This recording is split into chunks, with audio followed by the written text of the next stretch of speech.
Hello, this is Janet from janetsandberg.com, and you're listening to the Phoenix Wisdom Podcast, the weekly show that talks to peers and professionals who open up about their darkest moments when they felt like ending it all, why they didn't, and how they transformed their lives in order to triumph over the darkness and despair. Please remember to subscribe if you'd like to hear more inspiring stories.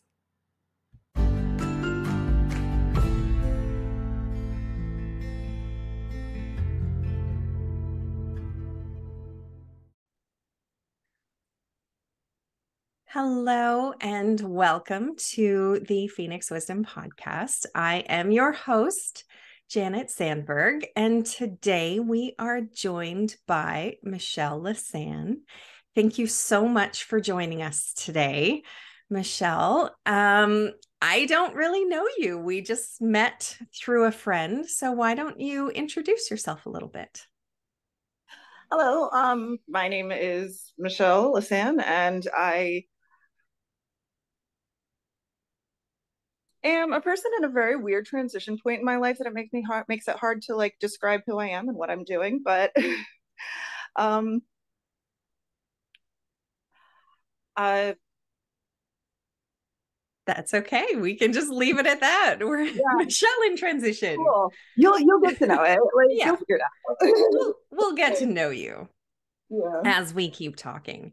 Um, sure. and yeah, so why don't we jump right in and why don't you tell us what was going on in your life when you thought maybe having a life wasn't such a good idea? Yeah, no, it honestly seemed dreadful and overwhelming to do it all. So part of the story is that I have ADHD and autism, which is a fun little combo. Mhm. Um, I'm on the higher functioning side of things. So we didn't know any of that until I was in my mid to late 30s. And we had to get through the depression and anxiety first, because when people grow up undiagnosed with these things, or I mean, generally, even if they're diagnosed, you don't really feel like you quite fit in the world, right? Mhm. Um, you're just kind of a weirdo, loner, outcast, and it's uncomfortable. And uh, so um, my lowest points had happened when I started taking antidepressants, because the motivation that I didn't have, um, and suddenly had, made me think, now I should do something about this. Now I have it in me to function. I'm motivated, but I'm still really, really sad. Yeah. So, um, uh, at the time, I was married and was able to talk to my ex about my immediate dark feelings. Like, hey, hang out with me and let's not do anything real stupid right now. But what I realized then was that I generally didn't want to be doing anything. If I could have just laid in a field and let moss grow over me, like I didn't want to have any impact on the world at all. Um, I didn't want to be. Mhm. And so I had to start thinking about that Right. and the whys of it. And therapy definitely helped with figuring out why. And then figuring out how to deal with moving forward was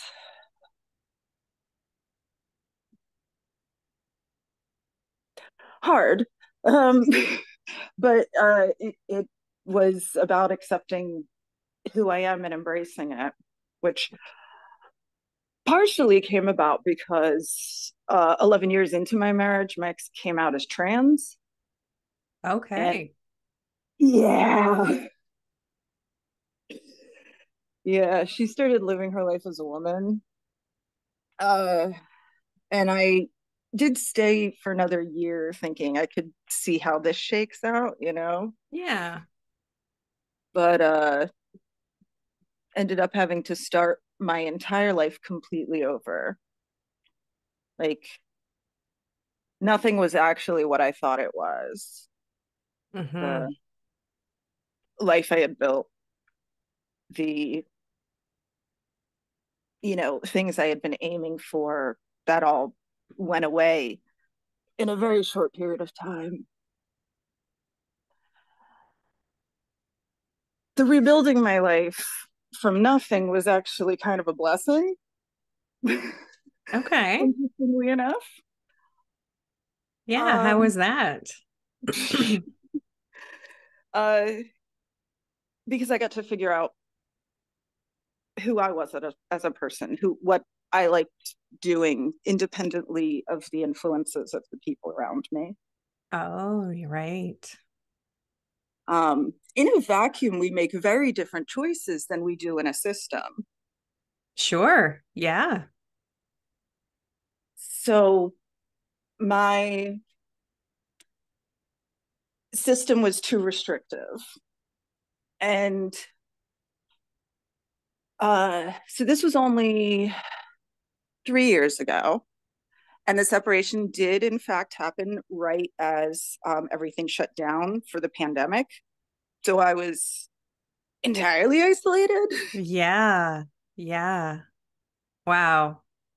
That's that's big. That's Thank you. It's very validating. yeah, Uh, like I'm just putting all these pieces together. Like, your marriage ending the way that it did for big reasons. It's not just, like, oh, we're not getting along, or there's, some other valid reason like that. That is a big uncommon reason. So there's I imagine less support out there for that, plus it's already not, dealing with anxiety and depression. Plus, yeah, were you already diagnosed with ASD and ADHD? yeah. At Oh, that point, yeah, okay. And just trying to put all of those pieces together. That yeah, that is that's a lot. And then you're alone for the pandemic, trying to sort through all yeah, of it. yeah, yeah. Wow. I did have a number of people that I could reach out to, for which I remain grateful. Um, I think about how, within at least my marriage, um, I had somebody home at the end of every day, had somebody to talk to, somebody to work with and plan with. Um, and honestly, live in tech support. She's an engineer, basically. He liked building things. So it's like, you know, oh, this doesn't work. Oh, I'll just build you a new one. It Right. was, there's so many different things that you have in a relationship. And it's like you kind of need to find new ways to take care of all of these different tasks. Mm-hmm. Um, so I kind of realized I needed a much wider net of support. I need a number of friends that I can call and Mm-hmm. talk to. Um, I needed to build my social circles.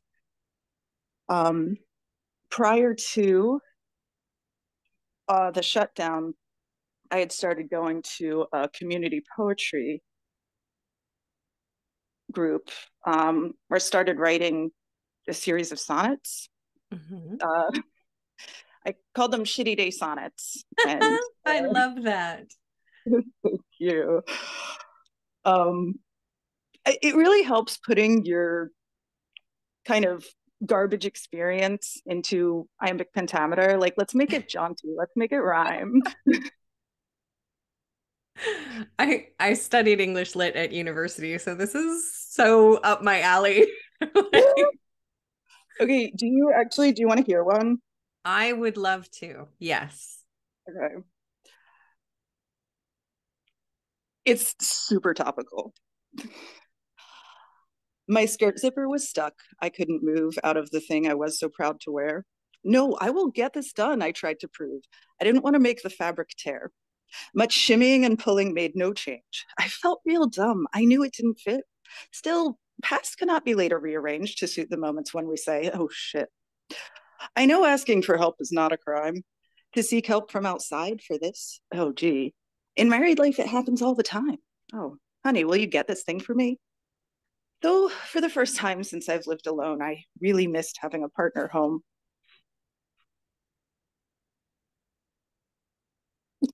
I love it. I love it. Thank you for sharing that. And Okay. it's so true. It's those little things, those little everyday things that sometimes just put us right over the edge. Yeah. Where we're like, I can't anymore, Yeah. Exactly. we're holding it all together until something small but unexpected happens. And Mm-hmm. then that's it. The whole day. It's just gone. So, and that was actually a real story from a real day. And I ended up like putting shorts on under the skirt and then going to my ex's house and having her fix it for me. And then after that, I walked to this coffee shop, and two of my poetry friends were still there. And uh, they're like, we're going to go over to the pier. Do you want to come? It's like, yes, yes, let's make this day anything else. Beautiful. That is why we have people. And it was so hard at first, like making friends, especially when you're at your kind of worst.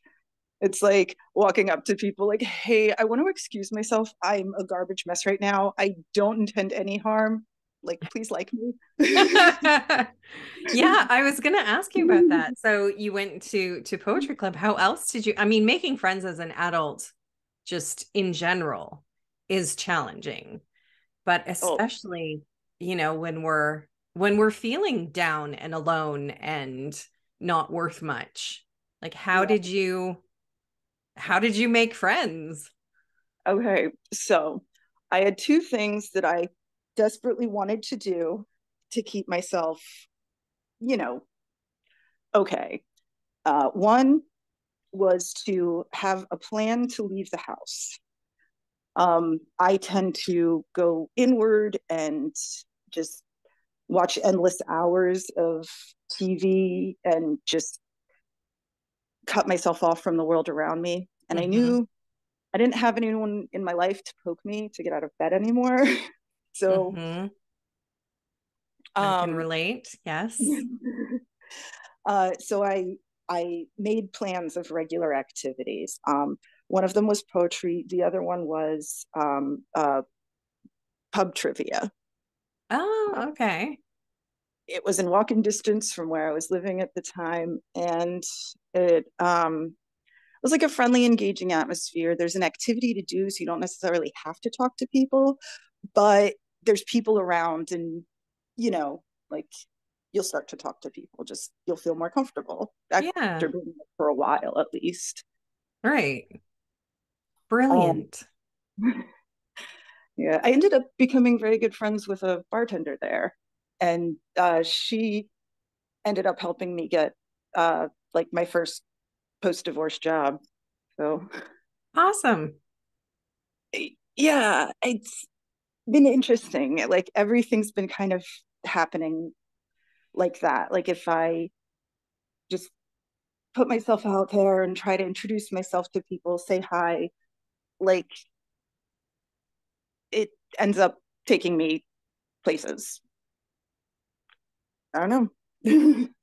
Yeah, and Networking is real. it's It's who just you taking know, I that guess. first step that's the hardest, right? Taking the risk and saying, like, hey, I need people in my life. I need a network of support system. And it's not awful and selfish of me to need things from people. We all need things from people. Absolutely. We are community beings despite the lives that most of us are living. Yeah.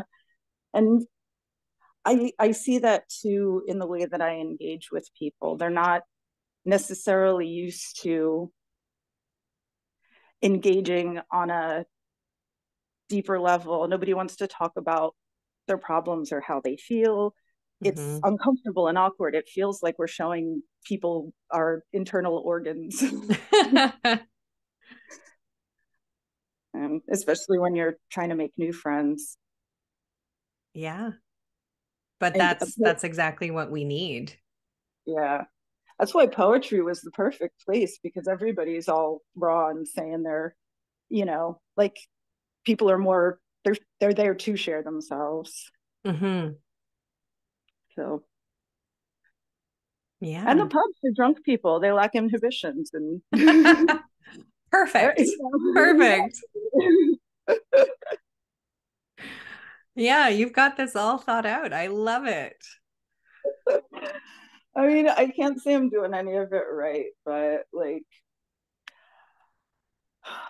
I'm doing my best. Yeah. You're doing things. You know that, your tendency is to isolate. So you are consciously doing things to counteract that.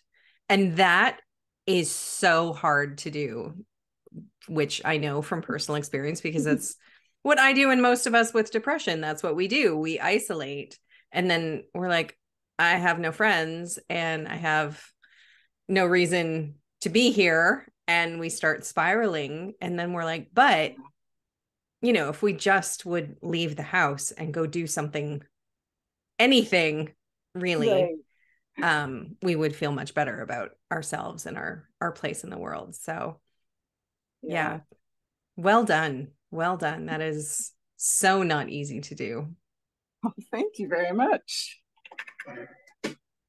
Yeah. So where are you now? Obviously you're still here. You're still with us. Um, I am. what's life looking like? You said you're in transition still, and all of this is pretty fresh. So yeah,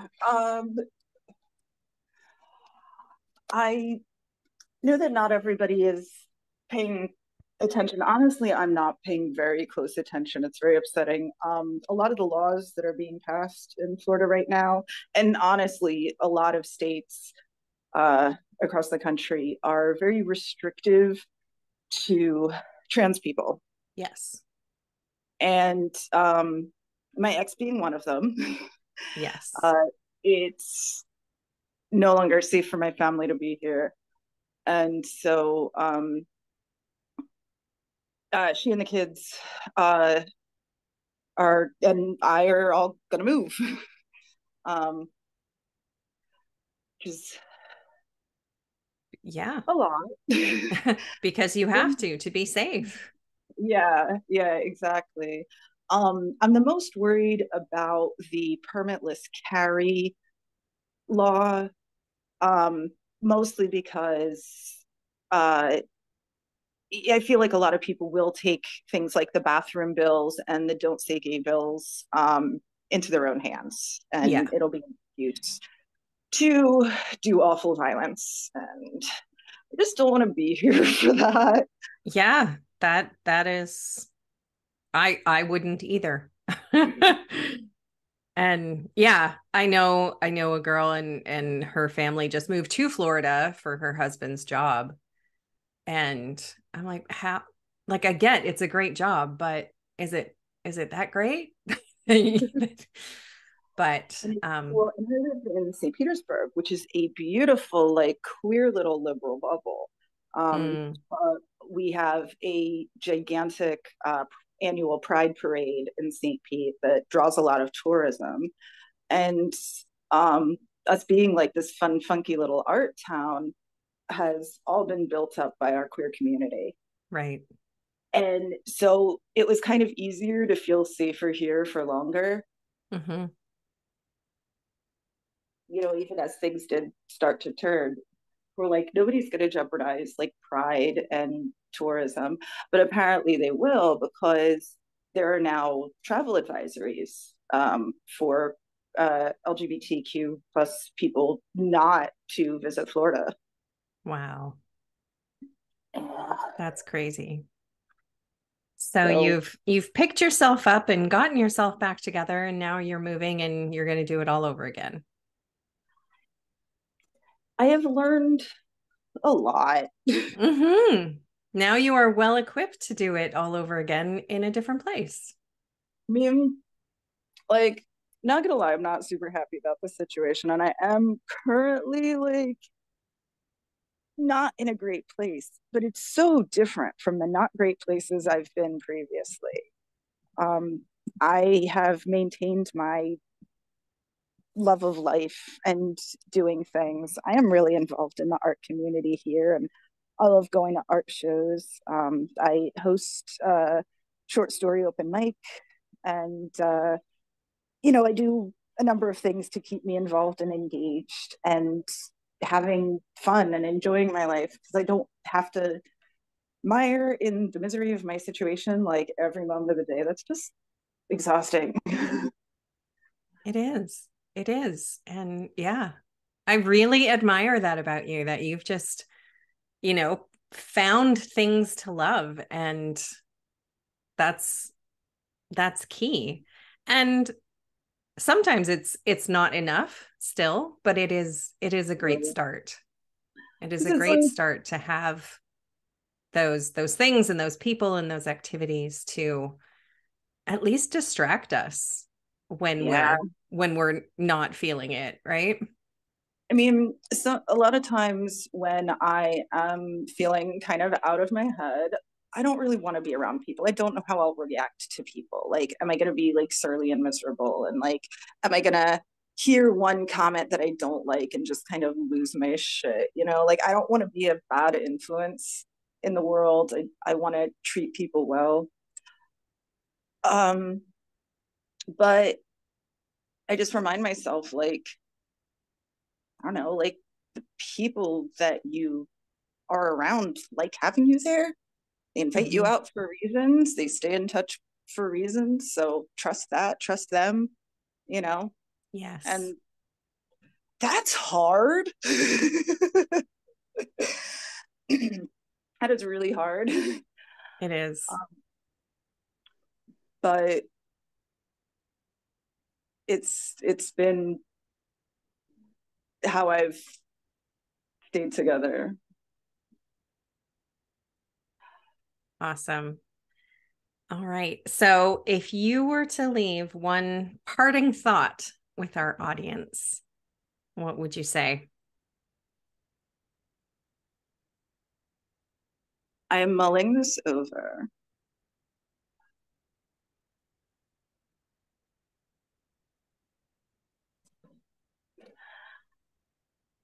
You are valuable. Um, it's hokey and it's trite, and cynics will say whatever they want about it, but what you have to offer the world, the people you're connected with, the people that you will inspire, um, by very, very small acts of kindness, by being yourself in the world, you are valuable, and you can find the way to recognize that for yourself. Wow. Thank you. That hit deep with me. Thank you So, so much for that. And thank you so much for joining me and us today, and for sharing your story and your journey and your wisdom and your courage. Thank you so I much. I really appreciate appreciate you and wish you all the best that. Thank on you. To you as your well. continued journey. And yeah, it's going to be great. Wonderful. Good luck. Thank you.